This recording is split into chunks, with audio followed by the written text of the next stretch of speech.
এই বন্ধু বন্ধু শুন না, একটা কথা আছে। সামনে তো আমাদের ঈদ আসছে, এখন আমরা কি করবো? হাতে তো কোনো টাকা পয়সা নেই। যে সামনে ঈদ, এখন তো আমাদের হাতে খরচারও টাকা নাই। কি করবো? ঈদের মার্কেট বা কি করবো? বা আমরা চলতে পারবো না। এখন কি করবো?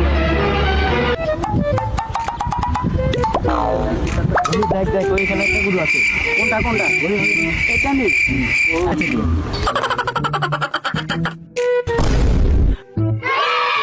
আরে মালটা তো ঠিক আছে, চল দেখি দি।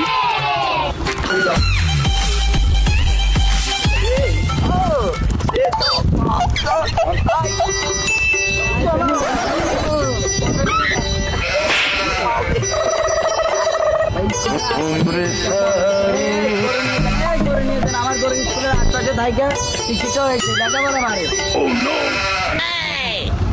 আচ্ছা বন্ধু, সামনে তো কোরবানি, সামনে আর কোরবানিতে আমরা একটা গরু কিনি।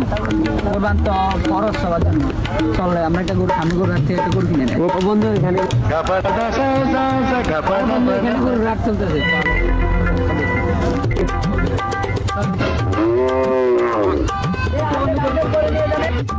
আসেন আসেন করে নিয়ে যান, আসেন আসেন করে নিয়ে যান। ভাই আচ্ছা বন্ধু, গরুটা আমার গরু একবার পড়াশোনা করতে ভাই, একবার শিক্ষিত ঠিক আছে বন্ধু, গরু ঠিক আছে তো। আচ্ছা ভাই, এর দাম কত? গরুর দাম কত? আরে ভাই কি বলবো, একদম একদম 50,000 ভাই। আমার ভাই বলুন এত কম ভাই, বেশি হয়ে যায় না রেটটা? আচ্ছা বন্ধু, গরুর দাম যাচ্ছে এত কম?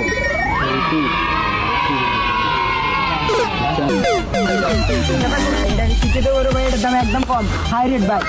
কি করবি আপনাদের জন্য, আপনাদের জন্য এই গরু। আচ্ছা গরু, গরু কপালটা দেখি। আরে মিয়া মিয়া এটা চানকো বলে, আরে মিয়া এটা চানকো বলে, দেখেন চানকো বল মিয়া। আরে এটা মিয়া আমার বাড়ির পাশে কাশেমের খেতে বান্ধা ছিল মিয়া। কি বাচ্চারি গাড়ি নিয়ে করতে পারি, খারা খারা আমরা তো গরু। আচ্ছা এই গরু কত নেবেন বলেন? আমরা একদম 20,000 টাকা দিব। দেন টাকা নেন ভাইজান, ভাইজান নিয়ে যান।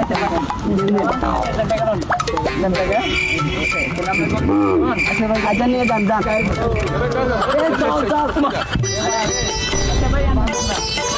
দেখো আমরা তো গরু দেখে কি, এখন আমরা তো আমাদের চায়ের লাভ, আমরা ভালো ধুমধাম করে চালাই।